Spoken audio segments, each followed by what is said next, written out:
Hi everyone, I'm Lianna Marilao, and I'm a second year PhD student here at OSU CHS in the Anatomy and Paleontology program, and this is my poster on the Braincase osteology of the ancient mammal relative Cotylorhynchus.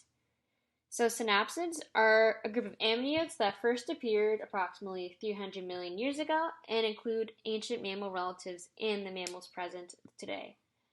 Non-mammalian synapsid neurobiology is relatively understudied because synapsid brain cases do not completely ossify like mammals do, and the anterior brain case is often not preserved, making it difficult to accurately reconstruct the entire endocast. But the posterior brain case is still possible to reconstruct. Out of the few endocasts that have been made for synapsids, even fewer have been made for the early divergent pelycosaurs. So here we reconstruct the brain case of Cotylorhynchus romeri, which is a pelycosaur caseid that is well known for its tiny head and relatively large body, as you can see here.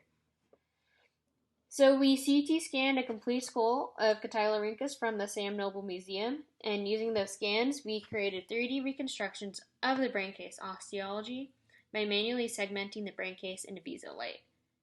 CT scanning is a helpful way of viewing anatomy because it allows us to see internal structures without breaking or damaging the fossil. By reconstructing the brain case anatomy, we will be adding new morphological information to the previous descriptions written before CT technologies were widely available and establish the relationship of bones corresponding to brain regions. So here in the middle section for figure 3, in the first row, we have the segmented brain case bones colored and articulated within the skull. The bones we've segmented so far are the 4 occipital bones, the opistotics, the pterygoids, and the parabasisphenoid. And in the bottom 2 rows of figure 3, we have the brain case articulated with each other, but not in the skull, in ventral, posterior, and in lateral views.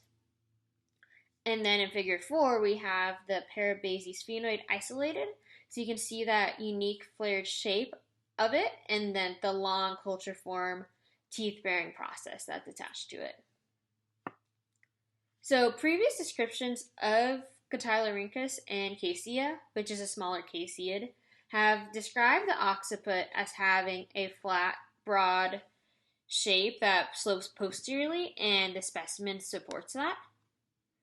And similar to Cassia, the foramen magnum of the specimen has a triangular shape with a flared ventral border. And previous descriptions of Cotylorhynchus romeri have the x-occipitals, excluding the basi-occipital from the ventral margin of the foramen magnum. But here, the basi-occipital forms the ventral margin together with the x-occipitals. And this flared shape of the parabasisphenoid, along with the long teeth-bearing culture-form process that extends anteriorly between the pterygoids, is a feature that has also been found in other caseids like Cassia and Anantosaurus. And the x-occipitals here form the ventral and lateral margins of the foramen magnum and do not meet each other.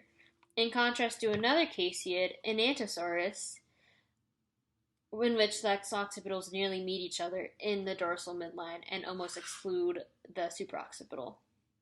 This brain case is not complete yet, so in the future we plan on segmenting out the sphenoethmoid, prootic, stapes, and parietal bones in order to make an endocast in order to approximate what its brain might have looked like.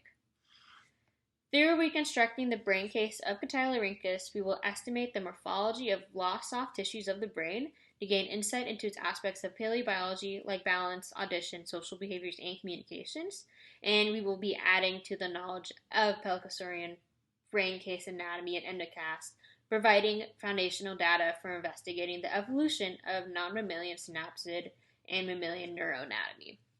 So thank you to everyone listed in the acknowledgments for specimens access, scanning, visa access, and technical help. And thank you for visiting my poster, and have a great day.